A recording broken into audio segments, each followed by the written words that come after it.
assoiffé, je me tiens.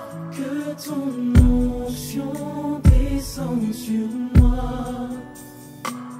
Que vois-tu?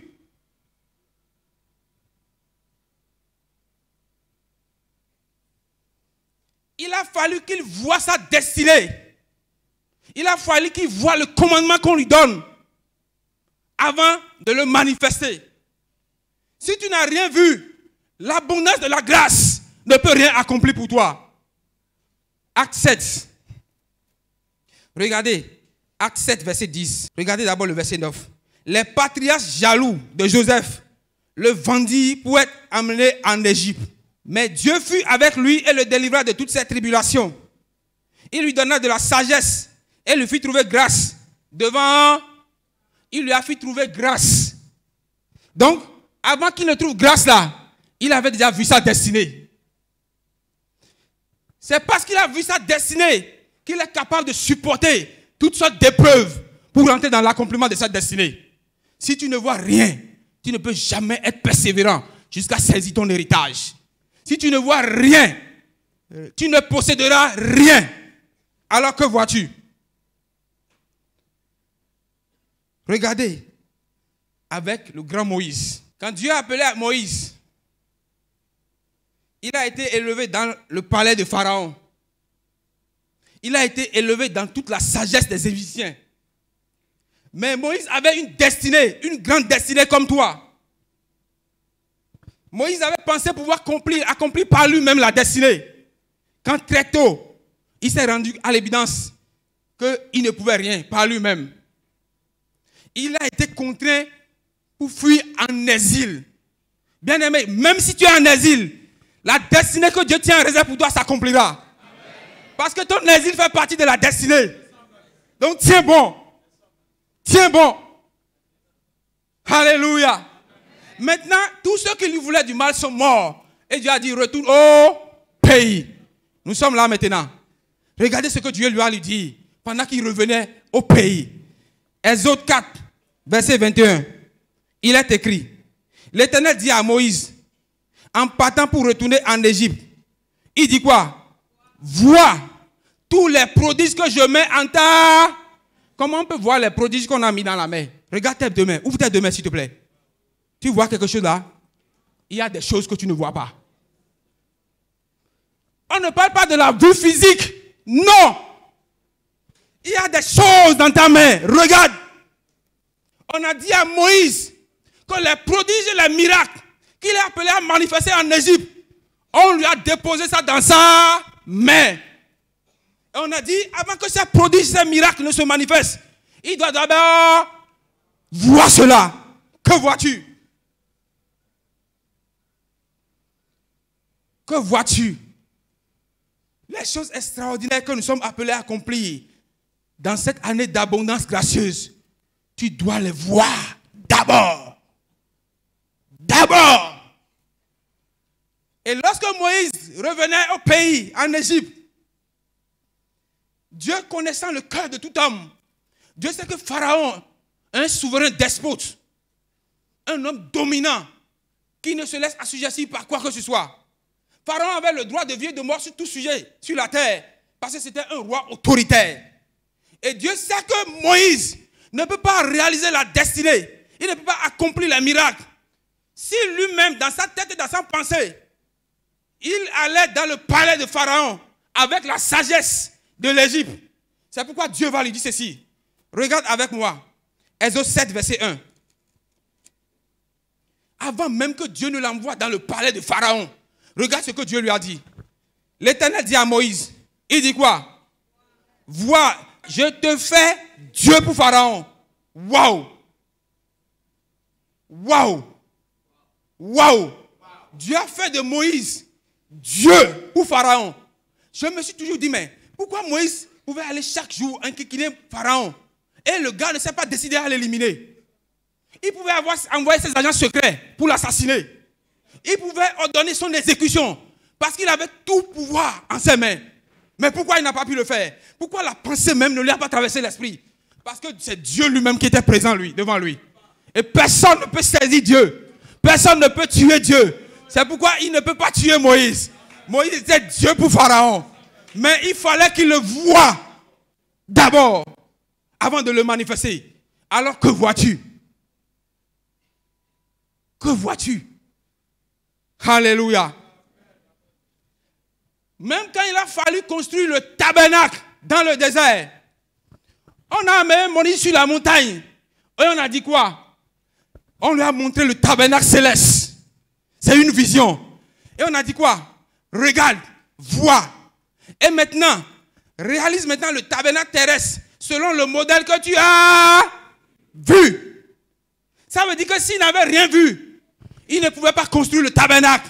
Parce qu'il fallait voir avant que cela vienne en accomplissement. Que vois-tu? Qu'est-ce que tu vois?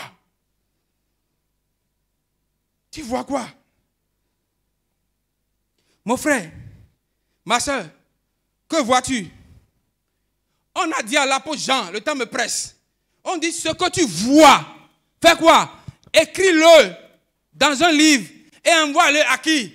Aux 7 églises. Ce que tu vois. Ça veut dire que s'il ne voit rien, il ne peut envoyer aucun message. Que vois-tu? Quel héritage tu veux laisser à la postérité? Que vois-tu? Jésus lui-même, il a dit ceci. Il a dit, dans Jean 5, verset 19, il dit, en vérité, je vous le dis. Toutes les fois que Jésus dit, en vérité, mon ami, reste tranquille. Regarde, examine, médite. Il y a une grande vérité qui veut te révéler. Il dit quoi? En vérité, Jean 5, verset 19. En vérité, je vous le dis. Il dit, le Fils ne peut rien faire de lui-même. Il ne fait que quoi? Ce qu'il voit faire, ça veut dire que ce que le Fils fait, ce que le Père fait, le Fils le fait. Mais avant que le Fils ne le fasse, il doit voir. Que vois-tu? Dieu a déjà tout accompli. C'est parce que tu ne vois rien que tu pleures. C'est parce que tu ne vois rien que tu es désespéré. C'est parce que tu ne vois rien que tu parais misérable. Le prix a été déjà payé.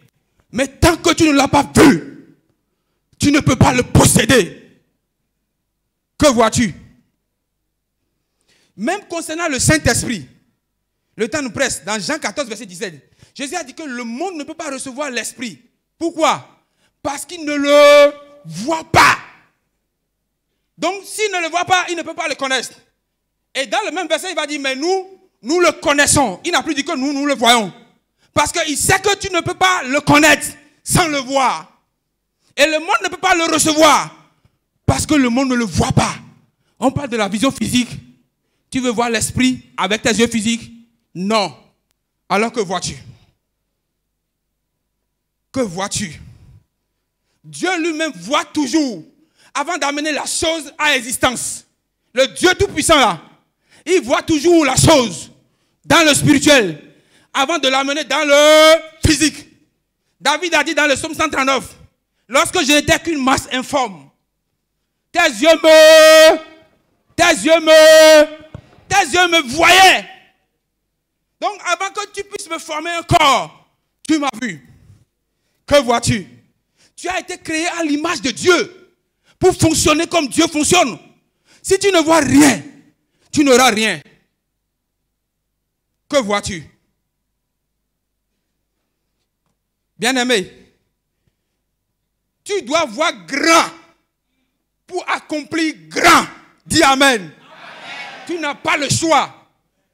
Dans cette décennie de croissance gracieuse, dans cette année d'abondance gracieuse, tu dois voir grand pour accomplir grand. Dis encore Amen. Amen. Alléluia. Pourquoi tu dois voir grand? Éphésiens 2, verset 10. Il dit, car tu es son ouvrage. Toi là. Tu es son ouvrage. Ayant été créé en Jésus-Christ pour de bonnes œuvres. Que Dieu a préparées d'avance afin que tu les pratiques. Donc des œuvres ont été préparées d'avance pour que tu puisses les pratiquer. Quelles œuvres? De grandes œuvres. Parce que dans Jérémie 33, verset 3, il a dit, invoque-moi, je te répondrai, je t'annoncerai quoi? De petites choses. Est-ce qu'on peut nous projeter ça? Jérémie 33, verset 3. la décennie de croissance gracieuse, ce n'est pas pour les miettes. C'est pour les grands. Dis-le fort. C'est pour les grands. Donc tu dois accomplir des grandes choses. C'est pourquoi tu dois voir. Tu ne vas pas quitter la terre des vivants sans accomplir ta destinée. Mais pour l'accomplir, tu dois voir grand. Peu importe ce que tu vis maintenant. Ça n'a pas d'importance, ce que tu vis maintenant. Ce qui compte, c'est ce que tu vois. Parce que c'est ce que tu vois qui maintient la flamme de la persévérance jusqu'à l'accomplissement de la promesse. Que vois-tu?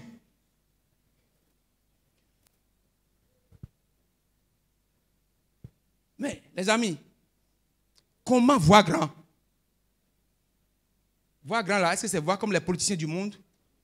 Est-ce que c'est voir comme les philosophes du monde? C'est voir comme les hommes d'affaires du monde? Comment voir grand? Voyons l'exemple d'Étienne. Acte 7. La Bible dit, mais Étienne, rempli du Saint-Esprit, et fixant les regards vers le ciel, vit la gloire de Dieu et Jésus debout à la droite de Dieu. Regardez le verset 56. Et il dit, voici, je fais quoi? Je vois quoi? Les cieux ouverts. Et qui? Le Fils de l'homme, debout à la droite de... Voir grand, c'est voir Christ. Alléluia. Voir grand là, c'est voir Christ. Parce que c'est en lui que nous avons tout pleinement.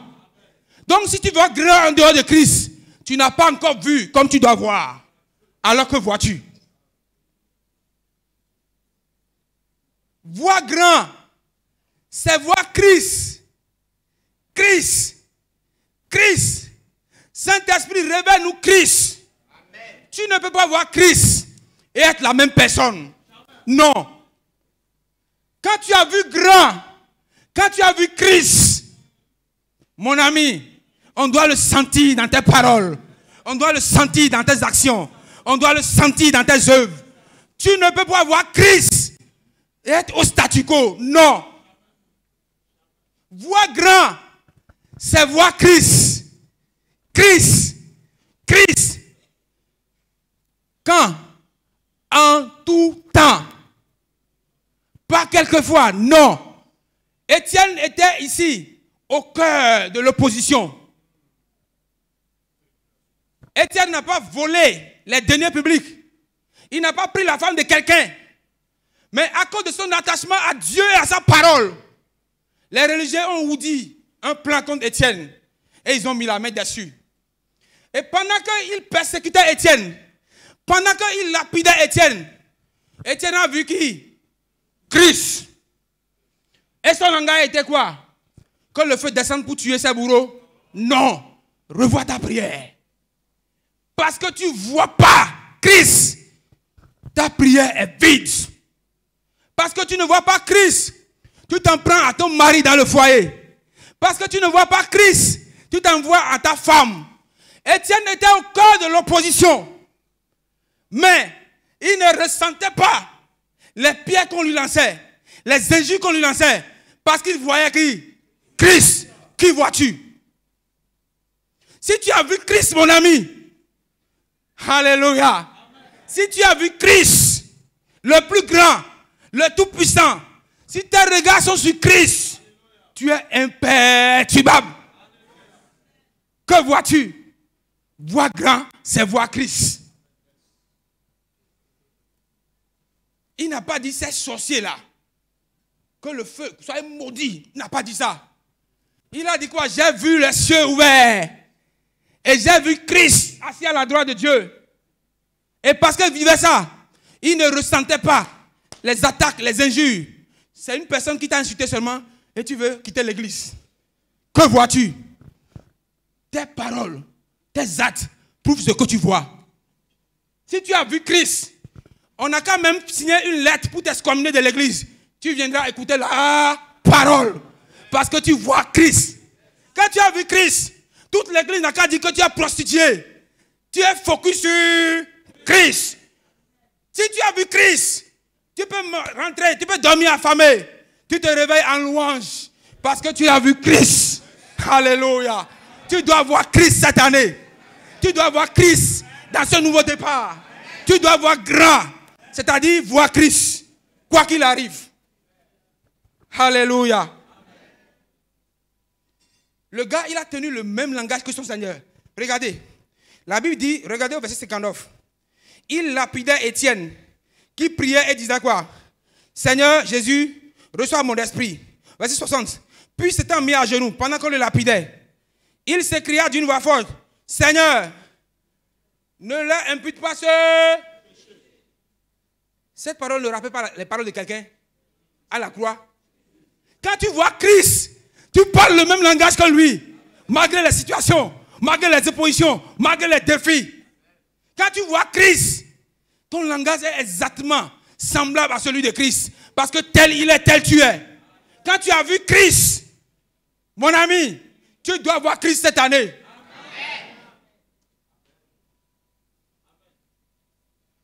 Mon ami, on t'a juste piétiné. Et tu veux quitter l'église. Tu as abandonné ta session.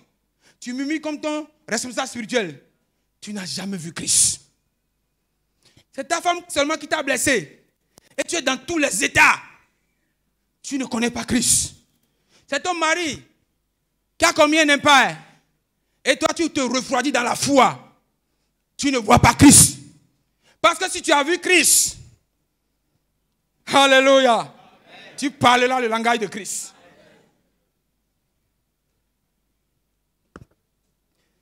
Et regardez ce Étienne, ce qui est dit de lui. Regardez, Acte 6. Regardez Acte 6, verset 8. La Bible dit quoi? Étienne, un ami, virgule, plein de... Ça veut dire quoi? Abondant de grâce. Quand on dit que quelqu'un est plein, si ce panier est plein d'argent, ça veut dire quoi? Il est rempli de l'argent. Si ce panier est plein de grâce, ça veut dire quoi?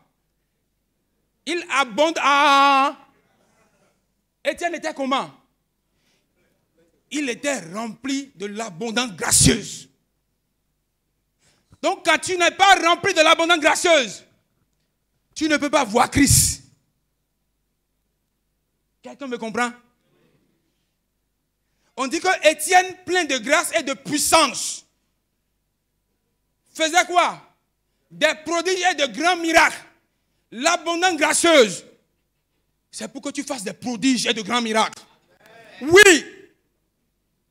Et quand on parle de prodiges et de miracles, nous pensons seulement que le paralytique qui marche, l'aveugle qui voit et le mort qui ressuscite. Non! Ça, ce n'est que la partie visible de l'iceberg. Accompli de grands miracles, c'est aller posséder l'Europe pour Christ.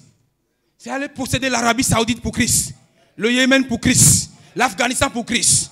C'est un grand prodige.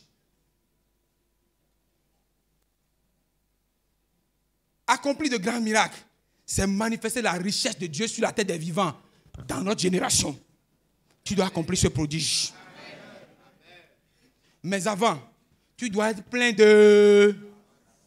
L'abondance gracieuse est disponible.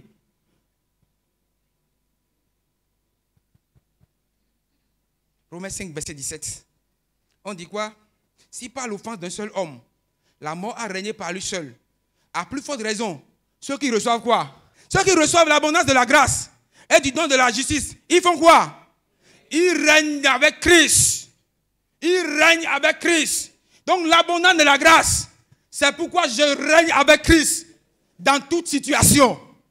Dans toute situation conjugale, familiale, professionnelle, spirituelle, financière. L'abondance de la grâce t'amène à régner. C'est-à-dire quoi? À faire de grands miracles. Sinon, comment un esclave peut aller devenir l'homme le plus puissant de la nation la plus puissante? Ça, c'est un prodige. Ça, c'est un miracle. Et c'est ce que Dieu a fait avec Joseph. Alléluia. Donc, voir grand, c'est voir Christ. Si tu n'as rien vu, la grâce sera là en abondance. Mais tu n'auras rien. Quand tu n'as rien vu, parce que c'est ce que tu vois, que l'abondance de la grâce maintenant amène un accomplissement. Quand tu as vu, le diable et tous les démons de l'enfer n'ont qu'à se lever contre toi. Mais tu es focus sur ce que tu vois. Christ. Parce que c'est en lui que nous avons tout. Donc voir grand, c'est voir Christ.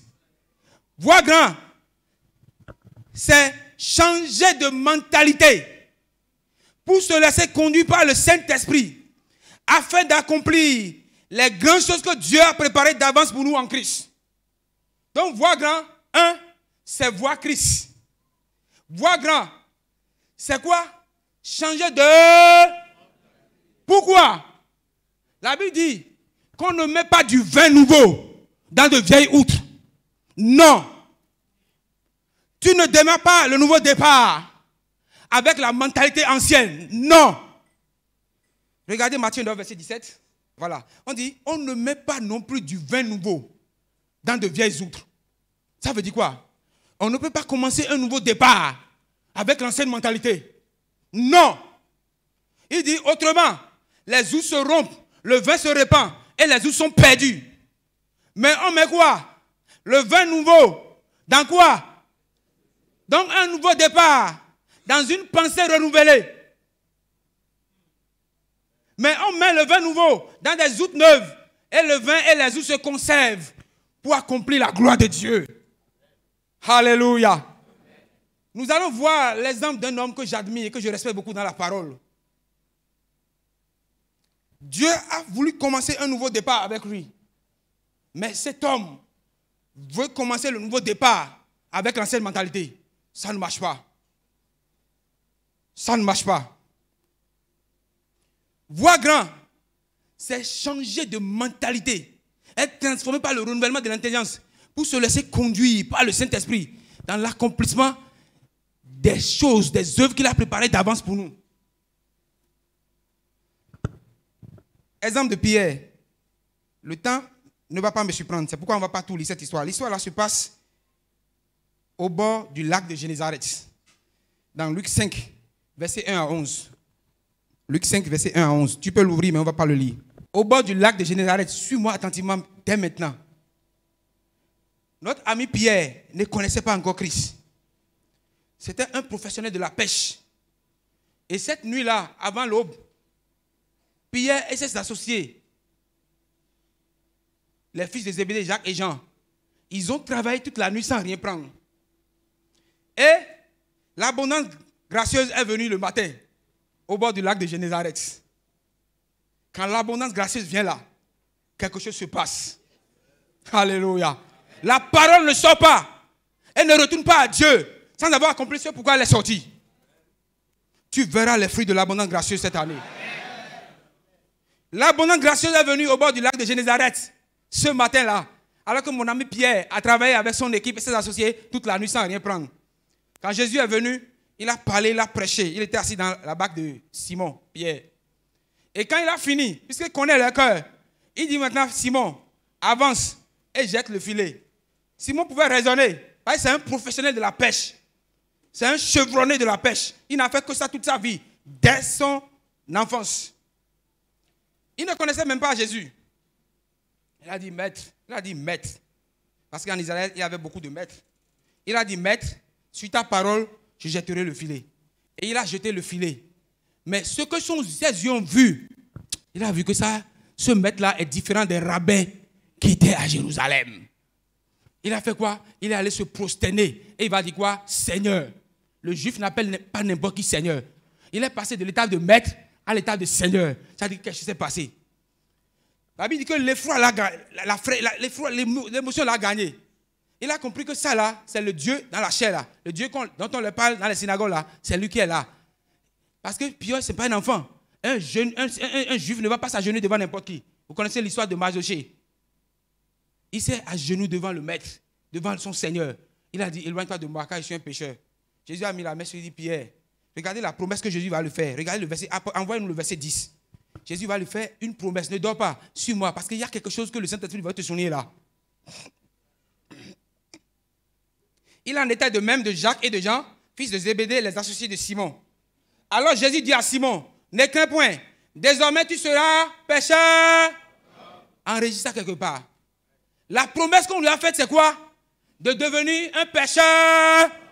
Quelqu'un qui est pêcheur de poissons. Que l'abondance gracieuse veut faire devenir un pêcheur d'hommes. Il y a photo. Entre pêcheur de poissons et pêcheur d'hommes là. Tu peux faire cette comparaison. Donc la promesse qu'on a faite à Simon, c'est qu'il devienne de façon extraordinaire pêcheur d'hommes. Mais après la mort et la résurrection de Jésus, un nouveau départ a commencé avec les disciples. C'est au cours de ce nouveau départ qu'ils vont commencer par expérimenter les choses extraordinaires qui avaient été annoncées d'avance et que le Christ est venu manifester dans la chair. Donc pendant les 3 ans qu'il a vécu avec eux, il a pris le temps de leur parler. Il a pris le temps de mettre la parole en eux. Il a pris le temps de les équiper pour qu'ils accomplissent quoi? Les grandes œuvres qu'il a préparées d'avance pour eux. Et le cas de Pierre, c'était qu'il passe du pêcheur de poissons au pêcheur. Maintenant, regardez, après la résurrection de Jésus, notre ami Pierre, regardez sa mentalité. Regarde avec moi Jean 21. Après, il dit verset 2, Jean 21. La Bible dit Simon Pierre, Thomas, appelé Didyme, Nathanaël de Cana en Galilée, les fils de Zébédée et 2 autres disciples de Jésus étaient ensemble. Bien-aimés, est-ce que nous sommes ensemble? Regardez la suite. La Bible dit, Simon Pierre leur dit, je vais. Comment il peut dire ça? Celui à qui on a donné la promesse de pêcher des hommes. Et on a pris le temps pour le former. On a pris le temps pour le transformer par le renouvellement de l'intelligence. Et le nouveau départ a commencé maintenant. Et il retourne à la pêche des poissons. Alors qu'il est destiné pour pêcher des hommes. Il y a quelque chose qui cloche là. Comment tu peux commencer le nouveau départ avec la mentalité ancienne? Non. Tu dois commencer le nouveau départ avec la mentalité de Christ. La mentalité renouvelée. La pensée de Christ. Mais Pierre, regardez l'histoire là. Il dit, nous allons aussi avec toi. Pierre, c'est le leader. C'est à lui qu'on a fait la promesse de donner les clés de l'église. Et c'est à lui qu'on a dit qu'il sera pêcheur d'hommes. Donc la direction qu'il a prise là. Les autres ont suivi. Simon Pierre lui dit, je vais pêcher. Il lui dit, nous allons aussi avec toi. Il sortit et montait dans une barque. Et cette lune-là, il le prit. Comment tu vas prendre quelque chose alors que tu n'es pas la portion où on t'a mis? Il espérait prendre quoi? Il a été équipé, formé pour être pêcheur d'hommes. Et il se trouve maintenant encore là. C'est devant la mer de Tibériade. Ça veut dire quoi? Il a quitté le lac de Génézareth pour la mer de Tibériade. Alors qu'il ne devait plus se trouver là. Vous me comprenez? Il n'a pas saisi la vision qu'on lui a donnée. Donc il veut commencer le nouveau départ. Toujours au bord de l'eau. Mais seulement pour donner une apparence que les choses marchent. Il quitte le lac pour la mer. Non. Dieu t'a appelé pour de grandes choses. C'est pourquoi il t'a annoncé une décennie de croissance gracieuse. C'est pourquoi il t'a annoncé une année d'abondance gracieuse. Mais comment tu veux profiter de l'abondance avec l'ancienne mentalité? Non.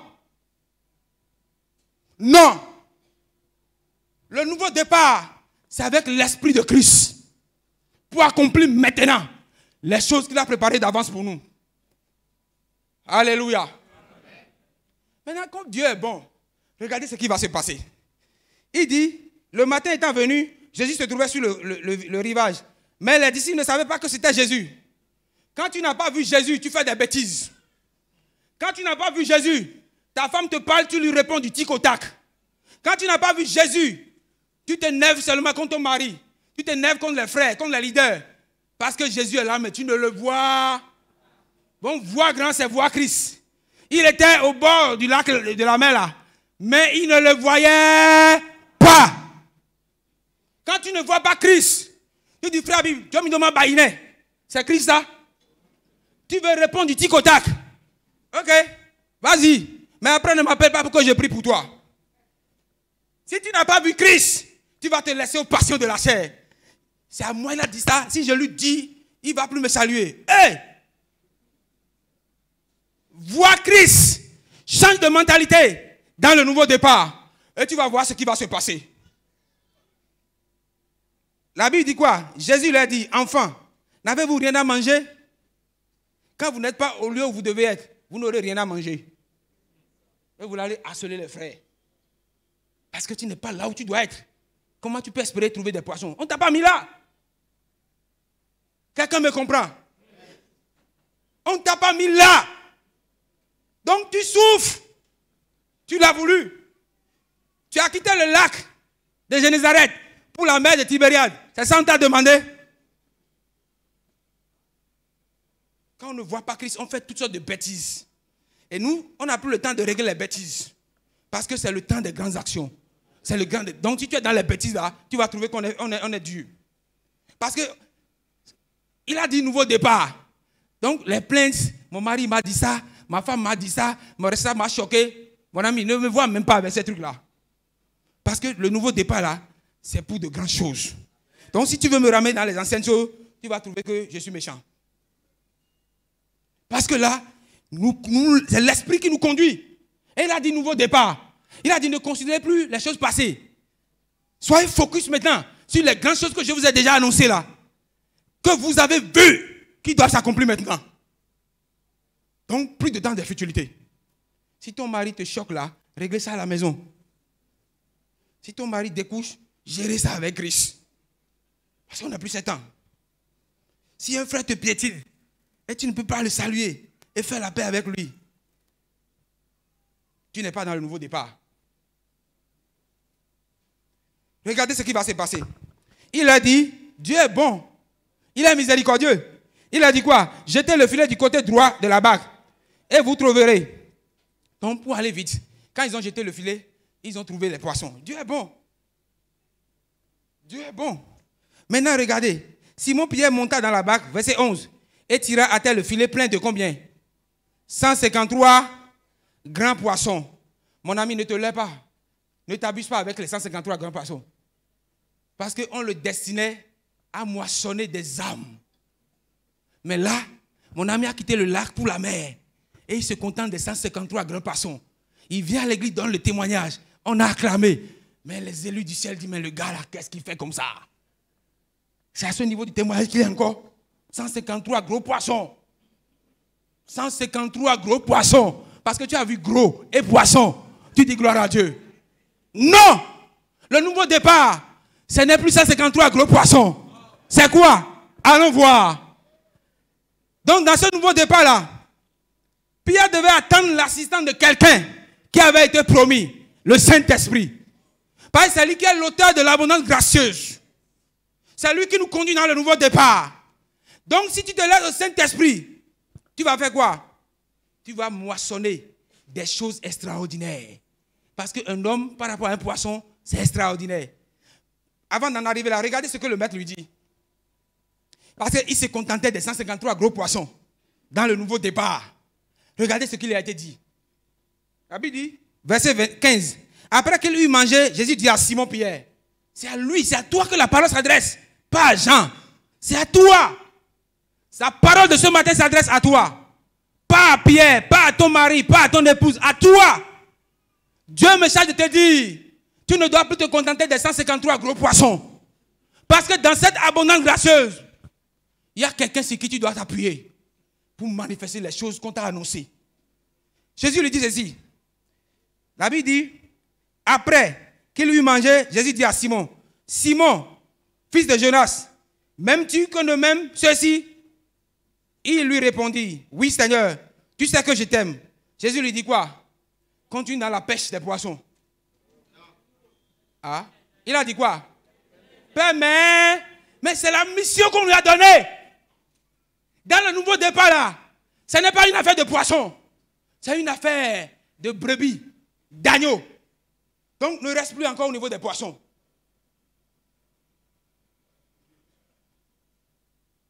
Alléluia. Donc, deuxième fois, il lui dit une seconde fois, Simon, fils de Jonas, m'aimes-tu? Pierre Pierre lui répondit, oui Seigneur, tu sais que je t'aime. Jésus lui dit, Père, mais on lui rappelle encore une deuxième fois la mission. Pour dire, dans le nouveau départ là, ce n'est plus une affaire de poisson.